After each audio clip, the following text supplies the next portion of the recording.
ॐ भूर्भुवः स्वः तत्सवितुर्वरेण्यं भर्गो देवस्य धीमहि धियो यो नः प्रचोदयात्।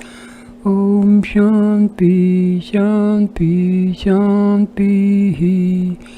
नमस्कार मेरे प्यारे दोस्तों, उपनिषदों की कथाओं की श्रृंखला में मैं आज आपको महर्षि याज्ञवल्क्य और उनकी धर्मपत्नी मैत्रेयी के संवाद की कथा सुनाता हूँ। महर्षि याज्ञवल्क्य की दो पत्नियाँ थीं, ब्रह्मवादिनी मैत्रेयी और कात्यायनी। कात्यायनी का नाम गार्गी भी था। सामान्य स्त्री की भांति कात्यायनी को संतान और धन दौलत की बड़ी चाह थी और यह सब उसके घर में मौजूद था। ब्रह्मवादिनी मैत्रेयी ऋषि के आश्रम में ब्रह्म विद्या सीखने पहुंची थी। उसे सांसारिक धन दौलत की बजाय अमर होने की बड़ी लालसा थी। कात्यायनी और गार्गी अलग अलग विदुषियाँ थीं। गार्गी महर्षि याज्ञवल्क्य की धर्मपत्नी नहीं थी। जब याज्ञवल्क्य अपना घर और आश्रम छोड़कर तपस्या करने जाने लगे, तब उन्होंने आत्मज्ञान की साधिका ब्रह्मवादिनी मैत्रेयी से कहा, जीवन का चरम लक्ष्य पाने के लिए अब मैं घर बार छोड़ने जा रहा हूँ, पर इससे पहले तुम्हारे निर्वाह की व्यवस्था के लिए कात्यायनी और तुम्हारे बीच धन संपदा का बंटवारा करा दूँ। वे बंटवारा करने बैठ गए और दोनों पत्नियों को पास बुला लिया और अपना अभिप्राय बताया।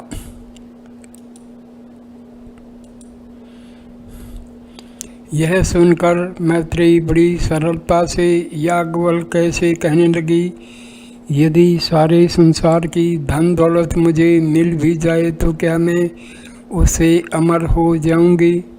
इसलिए जिस चीज़ के पाने पर मैं अमर न हो पाऊँ उसको लेकर क्या करूंगी? मेरे प्रियतम, अमर होने की जिस लालसा को लेकर तुम तपोवन जा रहे हो वह तुम मुझे भी दे जाओ।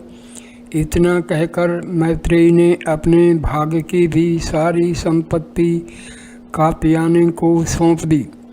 याज्ञवल्क्य ने तब मैत्रेयी से कहा, मैं अमर होने की जिस लालसा से घर छोड़कर जा रहा हूँ वह तुम्हारी कामना भी उसी ब्रह्म ज्ञान को पाने की है। जिस वस्तु से तुमको प्यार है वही मुझे भी अच्छी लगती है। लो, मैं वह सारा ब्रह्म ज्ञान तुमको सौंपकर तपस्या करने शांति पूर्वक निकल जाऊंगा। अब तुम उपदेश को ध्यान पूर्वक सुनो और उस पर मनन तथा आचरण करना। महर्षि ने तब जो उपदेश दिया था वह इस प्रकार है। हे मैत्रेयी, इस संसार में पति पत्नी, माता पुत्र, भाई भाई, भाई बहन, संतान तथा कुटुंबी जन सब एक दूसरे से सुख पाने की कामना से परस्पर प्रेम करते हैं। उसमें दूसरे को सुख देने की भावना मुख्य नहीं होती। सुख की भावना का केंद्र होने के कारण ही प्रत्येक पदार्थ या प्राणी दूसरे को प्रिय लगता है। इसमें परोपकार की भावना, गौण तथा स्वार्थ ही प्रधान होता है।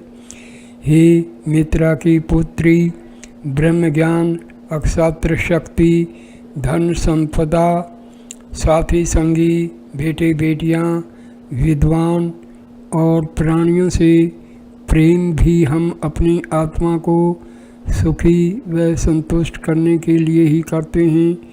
वैसा न करने पर हमारी आत्मा को पीड़ा पहुंचती है और उसी दुख को दूर करने में हम लोग जुट जाते हैं। अपनी जिस आत्मा को सुख पहुंचाने में हम सारा जीवन पूरी शक्ति से लगे रहते हैं, उस महात्मा के स्वरूप को पहचानना ही हमारे जीवन का लक्ष्य है। इसको जान लेने पर मन के सारे तर्क वितर्क, राग, रोग और चिंता दूर हो जाते हैं। मैत्रेयी, इसी तत्व ज्ञान को तुम ग्रहण करो। मानो भली भांति सुनो, इसी में तुम्हारे जीवन की सफलता है और मानव जीवन का रहस्य निहित है। यह सारा जान लेने पर मन की सारी गांठें अपने आप मन खुल जाती हैं। अपनी बात को स्पष्ट करते हुए ऋषि याज्ञवल्क्य ने मैत्रेयी से कहा, देखो, इस शरीर या संसार में आत्मा ही सत्य है और समग्र ज्ञान और पदार्थ उसी आत्मा की अमरता को जानने के लिए साधन मात्र हैं, गौण हैं, आत्मा के गुण मात्र हैं। इसलिए आत्मा को ही मानो, जानो व पहचानो। यही शाश्वत सत्य है, यही रहस्य है। इस संबंध में ऋषि ने मैत्रेयी के सामने कई बहुत सुंदर उदाहरण देकर अदृश्य परंतु ज्ञान के मूल लक्ष्य आत्मा की श्रेष्ठता को आगे चलकर समझाया। वे कहने लगे, नगाड़ा जब बजाया जाता है तो उसमें से आवाज़ निकलकर बाहर आ जाती है। इसकी ध्वनियों को यदि मैत्रेयी तुम पकड़ना चाहो तो नहीं पकड़ सकती। उसको या तो नगाड़े पर हाथ रखकर और या नगाड़े बजाने वाले के हाथ को पकड़कर ही रोक सकती हो। इसी प्रकार इंद्रिय रूपी नगाड़े की आवाज़ को पकड़ने या रोकने के लिए पहले 5 कर्मेंद्रियों और 5 ज्ञानेंद्रियों पर संयम पकड़ करके आगे बढ़कर आत्मा को पकड़ लो। उसको मानो, जानो और गुणो, सारे काम तब सध जाएंगे। दूसरा उदाहरण शंख का है।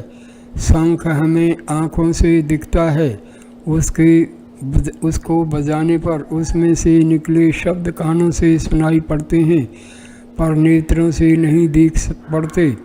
अब यदि इसी शंख की आवाज़ को तुम रोकना चाहो तो पहले शंख को पकड़ना होगा और तब शंख बजाने वाले को रोकना पड़ेगा। इसी भांति मैत्रेयी आत्मज्ञान के साथ रजोगुणी शब्दों की ध्वनि रोकने के लिए शंख वादक आत्मा को पकड़ना समझना होगा। तुम्हें उसी आत्मा को जानना, मानना और गुणना चाहिए। तीसरा उदाहरण वीणा का है। मैत्रेयी, यदि उसकी मीठी तान या स्वरों को तुम ग्रहण करना चाहो तो उसकी मधुरता पाने के लिए तान को नहीं पकड़ सकते। उसके लिए पहले वीणा को और अंत में उसको बजाने वाले हाथों को पकड़ लो। उस मीठी तान को छोड़ने वाला अंतिम रूप आत्मा ही है। उसमें जो मधुरता है वही वीणा की तान में मुखरित होती है। इसलिए हे मैत्रेयी, तुम उस आत्मा को ही जानो, पहचानो, बारंबार जमकर उसकी साधना करो। तुम्हें एक और भी मिसाल देता हूँ। यदि गीली लकड़ियों को जलाया जाओ तो धुएं से बाहर निकल यदि गीली लकड़ियों को जलाया जाए तो धुआं आग से बाहर निकल पड़ता है।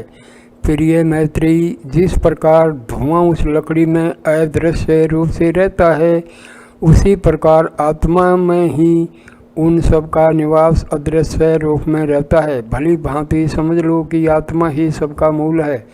यह सदा ध्यान में रखो।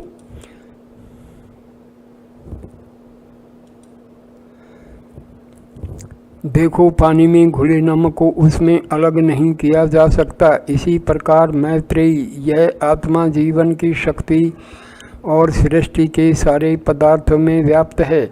जब तक ये पदार्थ उस आत्मा से पृथक रहते हैं, उनकी अलग सत्ता का अनुभव होता है और उसमें विलय हो जाने पर उसकी सत्ता का अनुभव होता है और उसमें विलय हो जाने पर उसकी पृथक सत्ता नहीं रहती। याज्ञवल्क्य ऋषि के इस अंतिम उदाहरण से ब्रह्मवादिनी मैत्रेयी सहसा चौंक पड़ी और बोली, यहाँ से आत्मा के चले जाने पर पदार्थों का नामो निशान मिट जाता है। यह सुनकर मेरा दिल टूट गया है, मैं निराश हो गई हूँ। ऋषि बोले, मैंने यह बात तुम्हें डराने के लिए नहीं कही है, असली तत्व ज्ञान समझाने के लिए मेरी पहले कही बात को समझ लेना बहुत आवश्यक है। सच बात यह है कि आत्मा और सृष्टि के पदार्थों को अलग मानना ही भय और अज्ञान का कारण है। इसलिए आत्मानमेव विजन्य ही आत्मा को पहचानो, यही रहस्य है। वेद शास्त्रों का यही अनुशासन आदेश है तथा मेरा भी यही उपदेश है। इसी तत्व को भली भांति जानो, पहचानो और उस पर आचरण करो। महर्षि याज्ञवल्क्य यह कहकर तपोवन चले गए। इस वीडियो को हम यहीं पर समाप्त करते हैं। वीडियो देखने के लिए धन्यवाद मेरे दोस्तों, नमस्कार।